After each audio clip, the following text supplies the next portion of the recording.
What's up, everybody, and welcome back to the channel. So I ain't gonna waste no time. You already seen the thumbnail. Some of you may have gotten this email from eBay already, some not. I'm gonna read you what they sent me as far as the updates to their user agreement, and I'll read through it, kind of skim through it, read it, see what it says. So that way, give me a second.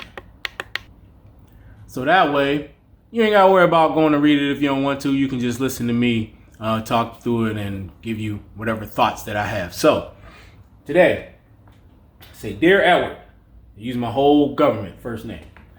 At eBay, we strive to make our policies clear and our services easy to use. As part of that commitment, we are announcing some changes to the eBay user agreement. Our updated user agreement will take effect on October 28th, 2023. So we have until the 28th for these policies to go into effect.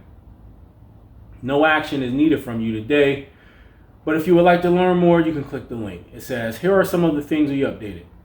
Clarify that generative AI tools and content may be offered. Provided additional information on our international buying and selling programs, including the eBay International Shipping Program. Outlined more details related to our personalization considerations and updated our arbitration terms. So you click on the link. All right. So what I'm going to do,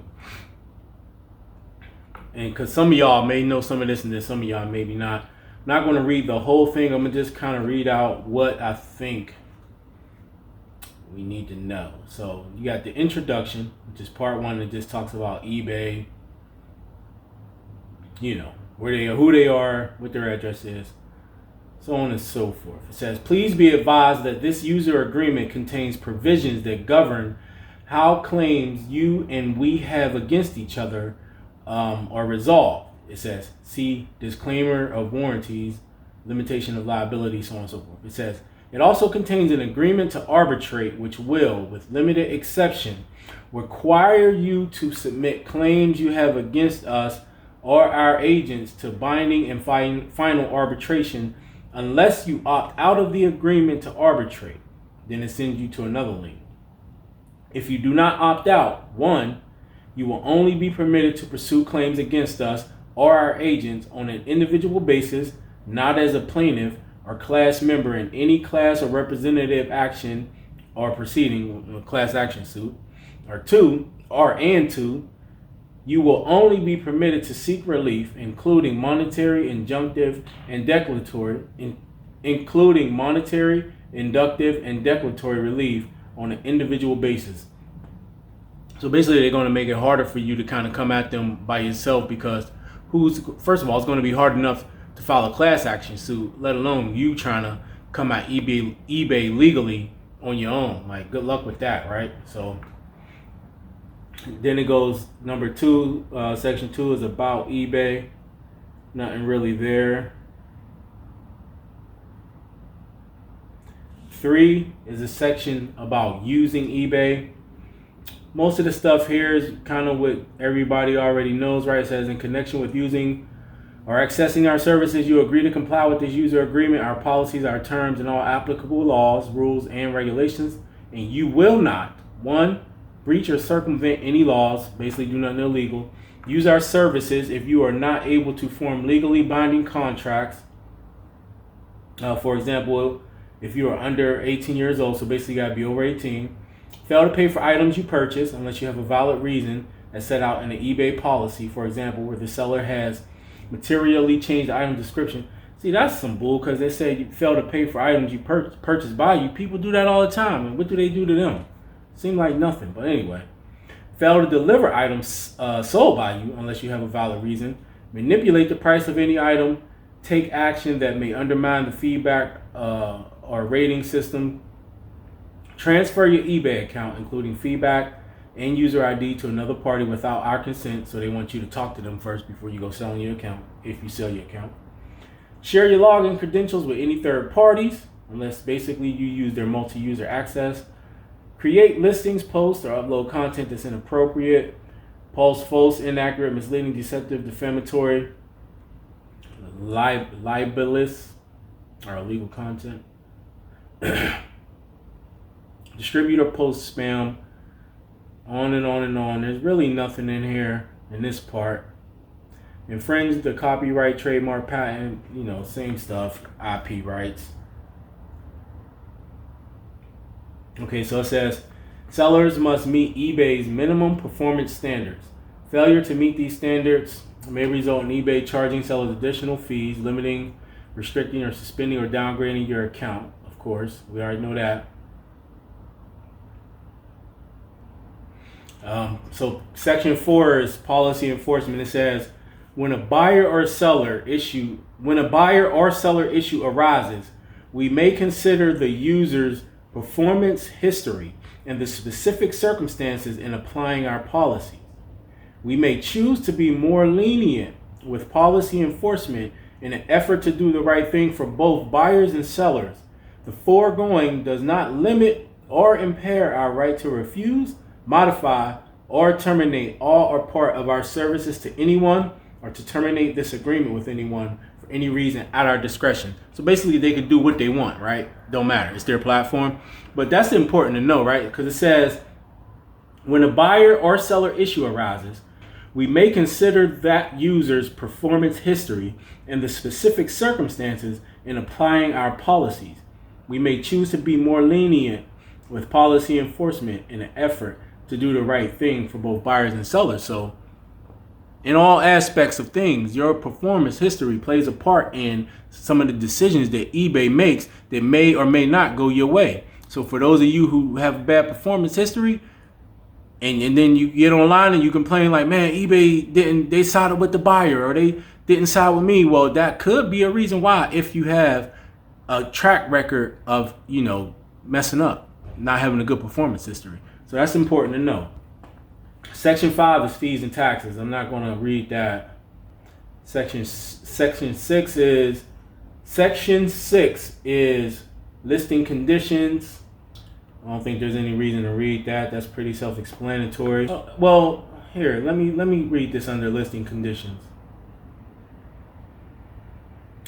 It says, well, we know that it says your listing may not be immediately searchable by keyword or category for several hours or up to 24 hours in some circumstances.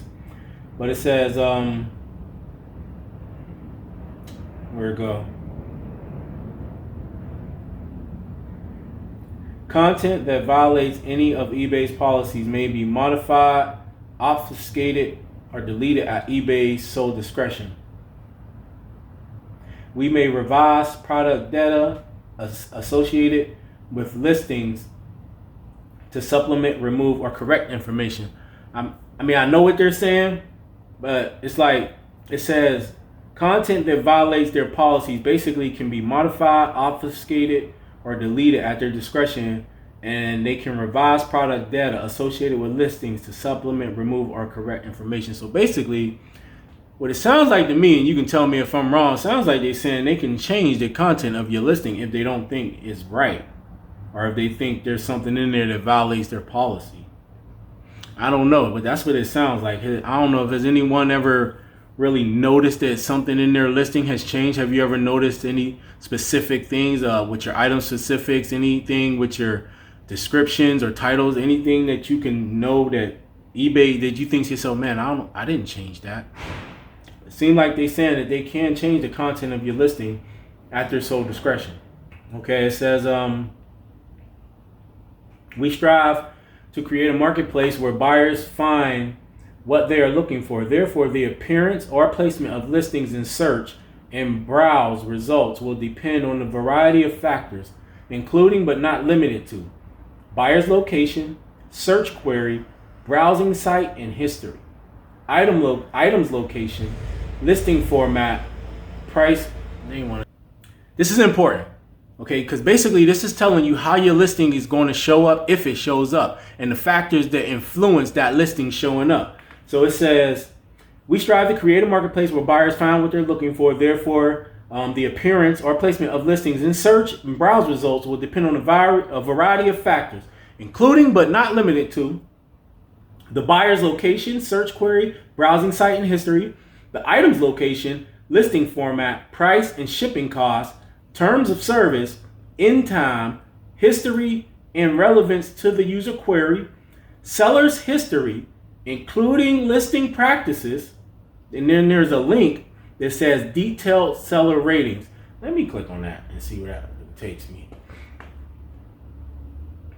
So it says, for a more detailed view of a seller's performance, you can also view their detailed seller rating. This is a breakdown of how buyers have rated that seller in the following areas: item description, communication, shipping time, and shipping and handling charges. So basically, the 5-star review type thing. To view a seller's detailed seller rating, select the number in the brackets next to the username and go to the feedback profile. Okay. So basically, they'll use your rating as a factor. Let's go back. So it says they'll use your seller history, your listing practices, how often you list, and eBay policy compliance, feedback, and defect rate, and number of listings matching the buyer's query. So for those who say that feedback doesn't matter, don't think you're right. Because right here it says feedback is one of the determining factors that goes into whether or not your listing is going to be presented to that potential buyer. It says, to drive a positive user experience, a listing may not appear in some search and browse results regardless of the sort order chosen by the buyer. Some advanced listing upgrades will only be visible on some of our services. So regardless of what you do, some stuff may not show up when a buyer is searching for it, and they ain't really saying, they ain't giving no particulars or specifics for that. It just says, to drive a positive user experience, a listing may not appear in some search and browse results, regardless of the sort order chosen by the buyer. But again, they just went over all the things that influence that: the buyer's location, search query, browsing site history, item location, listing format, price and shipping costs, terms of service, the end time, your history, relevance to the user query, your seller history, including your listing practices, your compliance, your feedback, and your defect rate. All of those are going into whether or not your item is going to be shown to a potential buyer on eBay. That's almost it for section 6. It does say there's some stuff in there, but I ain't going to read the rest of that. But at the end of it, it says eBay may publish and promote your listings, including related content such as username, product reviews, and feedback on the websites or in the applications, services, and tools of other eBay Inc. corporate family members or cooperating third-party operators of websites, applications, services, and tools. And selling fees: do not purchase exclusive rights to item exposure on our services. We may display third-party advertisements, including links and references thereto, or other content in any part of our services, including listings, in our sole discretion and without consent from or payment, fee reduction, or other credit to sellers. So that's why they can put those ads on our listings, because they said they can. Basically. Section 7 is purchase conditions. Here's something crazy, right? So it says you are responsible, and I don't know if this is related to auctions more or not, but it says you are responsible for reading the full, this is related to buying. You are responsible for reading the full item listing before making a bid or offer or buying or committing to buy. You enter into a legally binding contract to purchase an item. When you buy the item, commit to buy the item, your offer for the item is accepted, you have the winning bid for the item, or your bid for the item is otherwise accepted regardless of when payment is due or received. That's crazy. If they enter into a legally binding contract, when you accept their offer, then how is it they can still not pay? Unless I'm reading that wrong, how is it that if that's the case, what is the punishment for breaking that contract? Makes no sense. As far as like the enforcement of it.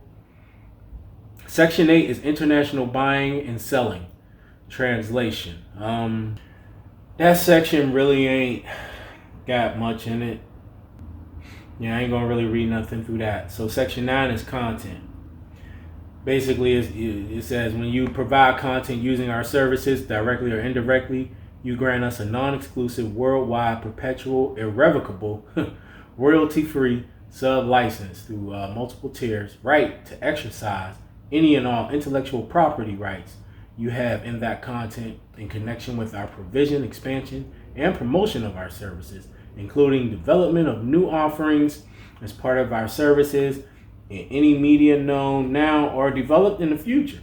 To the fullest extent permitted under applicable law, you waive your right to enforce your intellectual property rights in that content against eBay, our assignees, our sub-licensees, and their assignees in connection with those assignees and those sub-licensees use of that content in connection with our provision, expansion, and promotion of our services. Basically, it's theirs, not yours. All your content that's on their site. So it's the rest of it just goes on to pretty much say the same thing. Section 10, notice for claims of intellectual property violations, copyright infringement pursuant to Section 512C of Title 17. Basically, we respond to notices of alleged copyright infringement under the United States Digital Millennium Copyright Act. eBay's Verified Rights Owner program works to ensure that items and content using our services do not infringe. All right, we already know about that. Section 11 is holds and restricted funds. It's only about that big. Section 12, authorization to contact you, recording calls, analyzing message content. eBay may contact you using auto dial or pre-recorded calls and text messages at any telephone number that you have provided to us.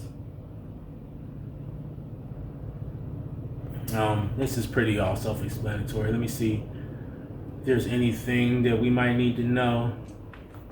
It just says eBay may, without further notice or warning, and in its discretion, monitor or record telephone conversations you or anyone acting on your behalf has with eBay or its agents for quality control and training purposes or for its own protection. Of course, we know that. eBay's automated systems scan and analyze the contents of every message sent through its message platform, including messages between users, to detect and prevent fraudulent activity. We already know that. This scanning analysis may occur before, during, or after the message is sent. We know that. Section 13 is additional terms, returns and cancellations for sellers. Really nothing that we probably don't know under that return section. Returns and cancellations for buyers. It says this though, right? It says buyers generally do not have the right to cancel an order. Buyers can request to cancel an order on eBay within the time period as provided in our order cancellation policy. And the seller will have 3 days to accept or decline a request. If the order cannot be canceled, buyers may still be permitted to return the item if the item is eligible for return. In certain instances, a buyer may be responsible for the cost of return shipping for an item returned to a seller. If the buyer is responsible for the return shipping cost, the buyer may elect to use an eBay-generated shipping label or purchase a shipping label directly from a carrier. By choosing to use an eBay-generated shipping label, you, as a buyer, agree that eBay may deduct the cost of the shipping label from the refund owed to you. It says buyers generally do not have the right to cancel an order. I don't know, I guess that makes sense. Then it says eBay's money back guarantee. I ain't going to read that. Section 14 is payment services. Really nothing there.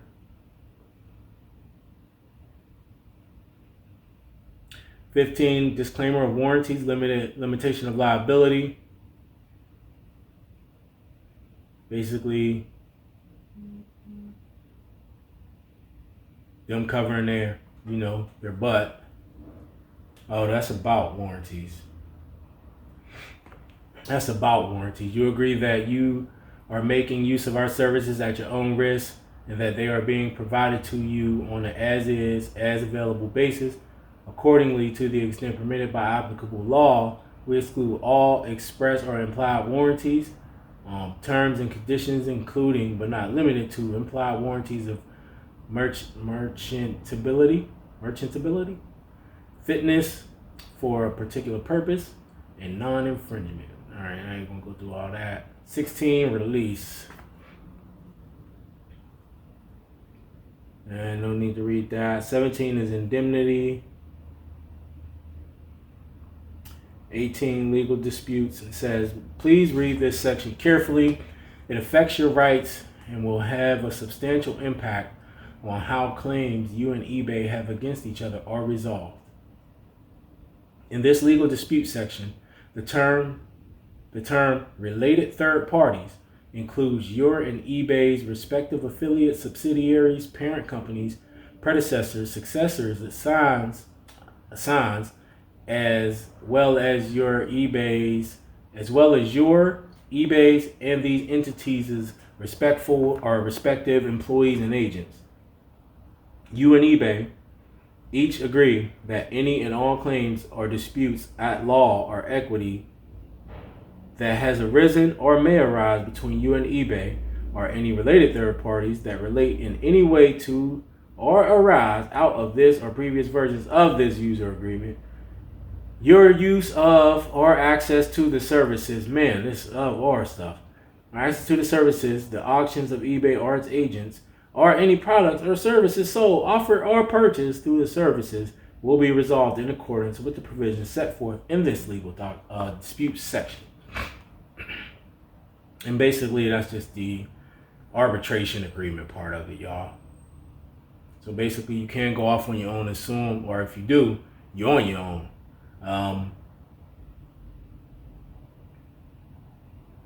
Basically saying you have to seek arbitration first, though, in order to settle any disputes for whatever issues you might have. You and eBay agree that each of us may bring claims against the other only on an individual basis and not as a plaintiff or class member in any purported class or representative or private attorney generalization or proceeding.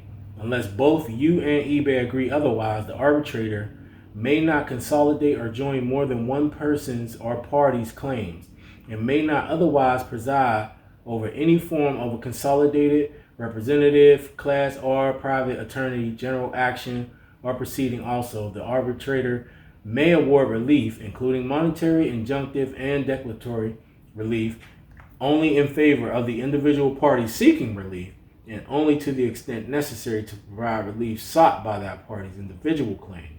Any relief awarded cannot be granted to or affect other users. So it basically ain't trying to go for that class action stuff. I'm not going to go through the rest of that. It's a lot of legal stuff, and that's a pretty large section because it got multiple parts: cost of arbitration, severability, opt-out procedure. It says if you are a new user of our services, you can choose to reject this agreement to arbitrate, opt out, by mailing us a written opt-out notice. The opt-out notice must be postmarked no later than 30 days after the date you accept the user agreement for the first time. You must mail the opt-out notice to eBay Inc., Attention Litigation Department, so on and so forth. For your convenience, we are providing an opt-out form, so they got a link for an opt-out form if you should so choose to. You must complete, sign, mail that to us in order to opt out of the agreement to arbitrate. You must complete the opt-out notice form by providing the information called for in the form, including your name, blah, blah, blah. This procedure is the only way you can opt out of the agreement to arbitrate. If you opt out of the agreement to arbitrate, all other parts of this user agreement and its legal dispute section will continue to apply to you. Opting out of the agreement to arbitrate has no effect on any previous, other, or future arbitration agreements that you may have with us. So if you want to do that, Section 19 is general. That's kind of it right there, man. There's really, as far as I'm concerned, there really ain't nothing too new. I know they said that some of the things that they updated was they're clarified that AI tools and content may be offered. That's what they did. The other thing they said they updated was provide additional information on their international buying and selling programs, including international shipping program, which is what they did. Outline more details related to our personalization considerations. Updated our arbitration form. So that's pretty much it. So I don't know if there's anything in there that y'all didn't know, anything new, but that's it, man. eBay's terms of service going into effect on October 28th. And if you want to choose to opt out, they got a link for you. All right. So that's it, man. Look, at least you can do for having me read through that, and you ain't got to go through all that nonsense. Give me a like on the video, all right? Make sure you sub to the channel too.